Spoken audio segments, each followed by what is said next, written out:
Hi, everybody. Bill West. I am the founder and president of West Advisory, the Florida-based economic development consultancy.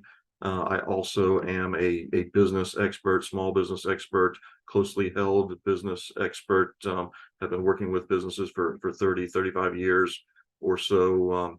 One of the things I've been doing with them lately that I really enjoy is helping owners sell for retirement. It's kind of a win-win situation. I get to help owner move along into their retirement, and at the same time help a young entrepreneur really get a leg up on their future. One of my key tools with this is my business valuation system, and I want to share that with you today. So this is my business valuation system. The bankers that are watching this video will recognize this. It comes from 30-ish years of commercial lending, analyzing businesses. We would call this spreading financials in banking. They call it recasting in business brokerage, but that is what this is the basis of my business valuation system. So these are the actual numbers off of the tax return that I've input here. I take those, I make adjustments to them. If I can get the screen to cooperate, make adjustments to them. These are, again, this is from a banking perspective, so these aren't a bunch of adjustments a banker is going to balk at. These are right size adjustments. I'm getting to, you'll see adjustments up there for there was net gains, there's appreciation, there was some outside income that would be non-recurring. I adjusted out for that. Compensation of officers would be in there, but it's for this purpose. It's also for a new owner to see. So that will, I'll as I kind of go through this, you'll see how it kind of all flows together. Interest expense, that's an old loan, old owner, new loan, new owner would have a new owner would have a new loan with new expenses, interest expenses related to that.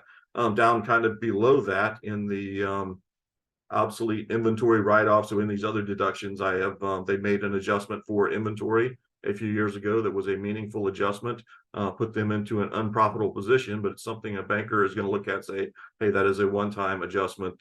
Also, they have a club membership. You get to one of the fruits of their labor they get to enjoy that would not necessarily be continuing on to a new owner. And they relocated the business a few years ago. Some of those expenses went into the business and would not be recurring.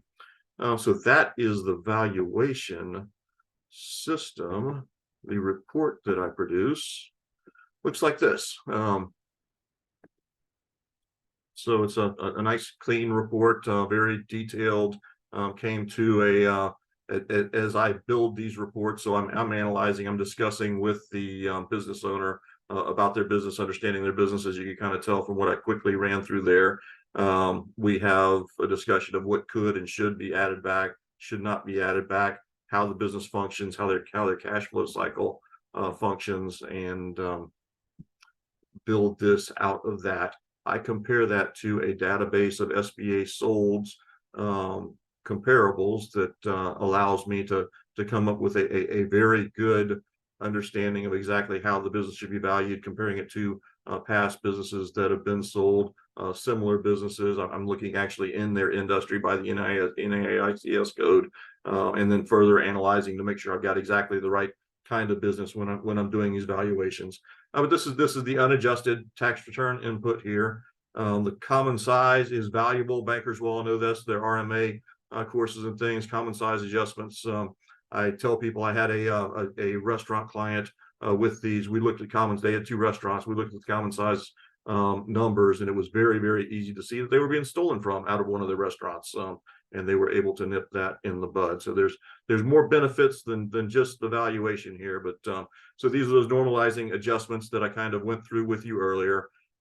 They come into a very clean report with those adjusted numbers in there.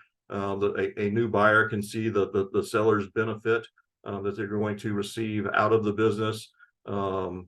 I have financing models and things that I can show bankers. This one cash flows very, very well. It's going to have a debt service coverage. Historical, I think the lowest was like 1.42.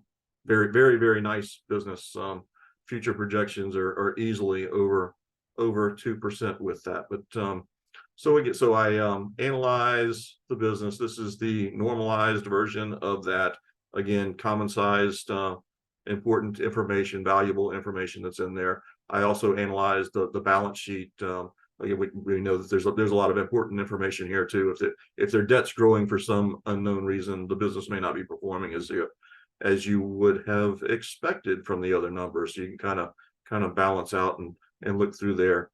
Comes to I do a cash flow forecast, very simple forecast for a 5-year cash flow, so they can see it going forward.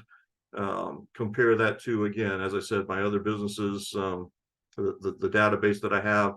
This one happened to come out in the 879,000 was the value for this business.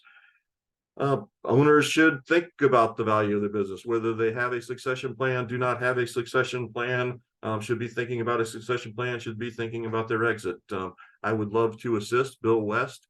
Please visit 5stepstosell.com. It's the number 5 steps, number 2 sell.com. Thank you very much.